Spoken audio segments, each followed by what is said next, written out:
Okay, well, so this is now the paradigms that we spoke about, the mindsets. So when we think of a paradigm, and you'll definitely use these slides from here on to answer your first question. So please remember that. So paradigm, as I said, is, and I like their term, a cluster of beliefs. Prior to 2008, the cluster of beliefs which guided our thinking around aging, process to slow down. Post 2008, a disease to be cured. And it then re-looks at how you approach everything. In terms of the paradigms that we have within the context of research and the ones we are concerned about, in positivism, interpretivism, critical realism. So it tells us how we see reality. So if you're a positivist, your reality is that everything is reducible to numbers and stats. Okay. If you an interpretivist like me, I honestly see reality as people have lived those specific events. For me, reality is lived experiences. In terms of critical realism, it is about fixing, empowering people. And that's why we have that combination. And in terms of the broad thinking, what we think about a topic, that will guide how we actually carry things out. So it determines a lot how we approach the phenomena. Are we looking at relationships, or are we looking at understanding, in terms of the two main ones that we are concerned about? Over time, there will be a paradigm shift. So when I did my master's, I did a positivist master's. I looked at relationships. But for me, I don't know, when I did my PhD, and because of the nature of what I did the PhD on, I had to understand people's lived experiences. But if you don't mind me asking, by nature, Hmm. what do you think you are? My PhD, No, by nature as a person in general. I'm a interpretivist. Okay, she says so. No, you do, I feel like I'm both. Like I feel people's socioeconomic backgrounds make them experience certain things and make them behave a certain way. You know. But immediately when you say socioeconomic backgrounds, experiences, you're looking at relationships. So you're talking about positivism. Okay. Okay, you can see you're definitely positivist. But Anyone also, I who's also done feel finance people. would be positivist. Boy, go for it. Okay. No, I'll say I notice people also behave the way they do based on their own trauma and insecurities. Okay, So they so if try you to want to master it. understand those traumas and Yeah, so insecurities, they try then to master ego. They try to master insecurities with the ego, but they're not. Like confidence and ego is different. They're not confident. They're just egotistical. it's That's what I've plastic. noticed. It's plastic Right? confidence. Plastic Yeah, confidence. yeah, it's ego. Because I mean, I'll tell you how I look at it. There's no one like if you look at like someone that has a lot of money, especially guys, they get power hungry. You look at Conor, like you look at a guy in the club, he would have a lot of money, but he's so out of shape. How can someone that looks like that be confident? It's just because he Yeah, has money to mask it. There's yeah, no way that someone that looks a certain way can be confident if they look so bad. yeah, 'Cause I'm a superficial person, but I know it's the truth. Because like if you look at guys, young guys, you mentioned in the prime of their life, they wear a big shirt with writing on it, like expensive brand, to try and stand out and be flashy. Because they can't stand out with their physical appearance, yeah. so they behave No, a it is, certain way. boy. One of the concerns that I have with my Indian boys is if they're Yeah. not making big money by 30, they see themselves as failures. Because I think the pressures on Indian boys are so significant. I had a guy who managed a hardware store at 30, and his girlfriend's parents wouldn't allow him to marry her because he was a failure. And But like, oh, they just don't have a degree or something. yeah, he was doing his degree with me part-time, but it's What? boy, Honestly. no, it was he was working and doing his undergraduate. Yeah. Okay. Yeah, I see my Indian boys struggling with that, boy, and that's why they often buy cars they can't afford, buy clothes they can't afford, because I think it's a tough culture. Boys have very tough pressures on them. Don't know if you experience it that way. To be honest, like the reason why I'm doing my honors, obviously at some point I want to earn more. So like I want to be married by 29. I don't have a girlfriend as yet. Yeah, yeah. I don't know No, if you saw like a picture of me, like not in an arrogant way. Like I never had the confidence issues other Indians had growing up because I don't look like a stereotypical Indian. I have okay. I managed to fit the Eurocentric. I'm going to look at you on Facebook now. Hold on. I don't have Facebook. I can send you a picture. Oh, okay. I don't fit the Euro. Send it on my WhatsApp. I'll look at it. Okay, like My I don't wife fit won't think the. it's strange. No, I don't fit the. Like if, a lot of Indian people don't even know that I'm Indian. They think I'm mixed or something. Okay. But if in case which one is me,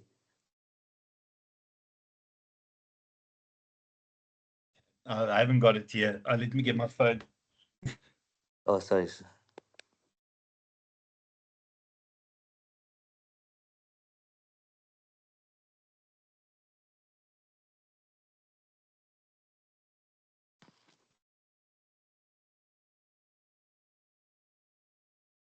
Well, you guys look white, man.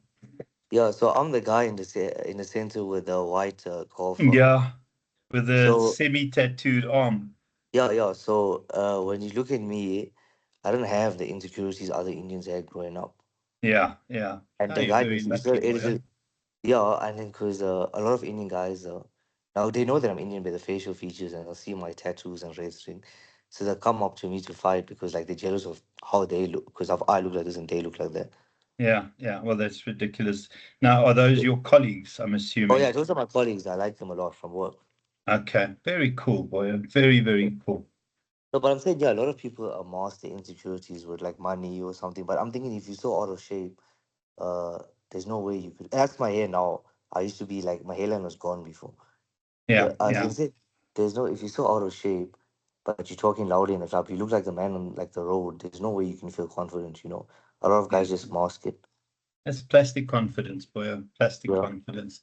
but I know Okay. what you're saying. With Indians, Mm. there's a lot of pressure There's a to lot of make pressure money. on my Indian boys. Let me tell you, there's a lot of pressure. And it often comes from in-laws.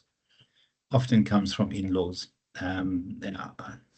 I've been doing this for 27 years, 25 on a sort of more full-time basis. It's tough. It's tough. The pressures on young men in general in society are tough. Very, Did very that tough. guy, if you don't mind me asking, that guy, did he come right? Which guy? That your guy No, was abusing. no, he's still, yeah, sadly, boy, he's still, I mean, he's still managing a hardware. But I don't think he was off track. I think success is defined in many different ways. And he was a wonderful young man. He was a decent young man. And I had real issues with the parents-in-law. The girlfriend loved him, but the parents-in-law refused for them to get So married what because is he he? was only a hardware manager. So basically, he didn't earn enough of money. I think the title, they didn't like the title. They wanted him to be a doctor or a lawyer or a accountant or whatever the hell, people think are important. But the thing is, does she even have a degree or like a job? Well, I never asked what she did. I Oh, because never I know a asked lot of what she people did. they have unrealistic expectations. A lot of it is created by social media. Yeah, no, it is. No, it is. It really is. It really is. Okay, we've got to carry on, boyo. Yeah. So if we look at how this paradigm works, okay, so every paradigm would have certain beliefs and values that we adhere to. In terms of interpretivism, we value definitely people's lived experiences. Our beliefs are that in order to understand an individual, you need to understand their life. From a positivist perspective, the belief is that you can reduce everything to numbers and stats, and we value facts, facts that are verifiable through stats. Those will then give you certain principles. But the key thing that those assumptions create, it would then cause you to behave in a particular way. It would cause you to see and adopt a certain attitude to, for example, a car accident. The accident investigator, his attitude would be, let's measure things. The witnesses that observed it, their attitude is, would be let me tell you my story. And it looks at relationships, it looks at things, how they are related. The accident investigator will say, well, this guy was traveling at 82 k's an hour based on the length of his skid marks, therefore he was 22 k's over the limit, and building in reaction time, etc. And there's also other ways that we look at those relationships.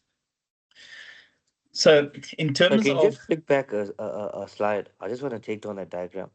okay, So you said we feel, which is an input. Okay, think. Yeah, you can it send me the guides our slides. thinking processes, it guides our thinking process, it guides our assumptions, and that would then guide how we react in terms of those assumptions. Okay, are you going to send me these slides? Yeah, I'll send you these slides. I didn't want to send them blind, boy. I will Okay, upload these slides. The okay, no moment I'm worries. finished, I'm going to stick them on your WhatsApp. Okay. Okay, I'm going to load them on your WhatsApp. thank Okay. you. Right. So, and then we have the way we generate knowledge. So essentially, any bit of research is about generating knowledge. Now, the lower your level of research, so at undergrad, we don't expect you to create new knowledge. So we normally want you to confirm existing knowledge. At an honors level, we don't really want you to create new knowledge. We want you to essentially support and confirm existing knowledge. Once you go to our masters, you are expected to create a sort of lower level of new knowledge. If you do a PhD, the philosophy in a PhD is where you create new knowledge. So I created a model that they use in the auto industry to manage employee emotionality and panic during times of crisis that threaten the continued existence of that particular organization. So you'll see the model, it's new knowledge, it's been published, it exists, and it's used in the auto industry. Right. So in terms of generating knowledge, there are different ways. If we're going to generate knowledge by being empirical, analytical, cause and effect, you will be adopting a positive relationship. So we look at the relationship between levels of organizational citizenship behavior and the sort of propensity to waste. And it's the driving. We look at the amount of alcohol consumed, the cause, and your ability to drive the effect. You'll remember dependent and independent variables. Then when we look at a person's history, if we look at their lived experiences, hermeneutic is about telling stories and gaining understanding from people's stories. You're looking at interpretivism.